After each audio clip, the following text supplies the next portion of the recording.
વડોદરા અને સમગ્ર ગુજરાતમાં કોરોના, સ્વાઇન ફ્લૂ અને હાર્ટ એટેકના કિસ્સાઓ વધી રહ્યા છે। હવે તેને જ અંતર્ગત લોકોના સ્વાસ્થ્યને ધ્યાનમાં લઈ હાલ ચૂંટણીનો માહોલ જામ્યો છે। મતદાન થવાનું છે અને તેને જ અંતર્ગત સરકારી કર્મચારીઓની જેમ તમામ જે લોકો છે તેમને પણ પોસ્ટલ બેલેટ પેપરથી મતદાનનો લાભ આપી શકવા માટે તેમના દ્વારા જે સામાજિક કાર્યકર છે તેમના દ્વારા રજૂઆત કરવામાં આવી હતી। સામાજિક કાર્યકર અરવિંદસિંહ અમરસિંહ સિંધા કે તેમના દ્વારા આવેદન આપવામાં આવ્યું, રજૂઆત કરવામાં આવી।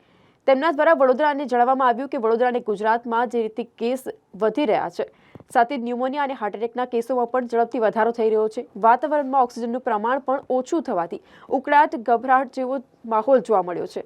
યુવા વર્ગમાં પણ હાર્ટ એટેકનું પ્રમાણ વધી રહ્યું છે। આ બાબતને ધ્યાનમાં લઈ લોકસભા 2024ની ચૂંટણી યોજવામાં આવી રહી છે અને તેમાં સરકારી કર્મચારીઓને બેલેટ પેપર મતદાનની વ્યવસ્થાની સાથે સાથે તમામ જે પ્રજા છે આ પ્રજા પણ પોસ્ટલ બેલેટ પેપરથી મતદાન કરવાની મંજૂરી ઇલેક્શન કમિશન દ્વારા કરવામાં આવે, જેથી કોરોના જેવી ઘાતક બીમારીમાંથી પ્રજા બચે તેવો પ્રજાહિતમાં નિર્ણય લેવા માટે વિનંતીસર રજૂઆત કરવામાં આવી હતી।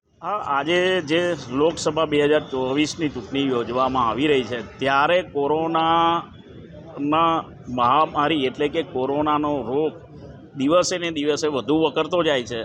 કોરોનાના દર્દીઓ વધતા જાય છે। આજે એક સમાચાર પત્રએ છાપ્યું છે કે 45 કેસ ગુજરાતમાં વધી ગયા।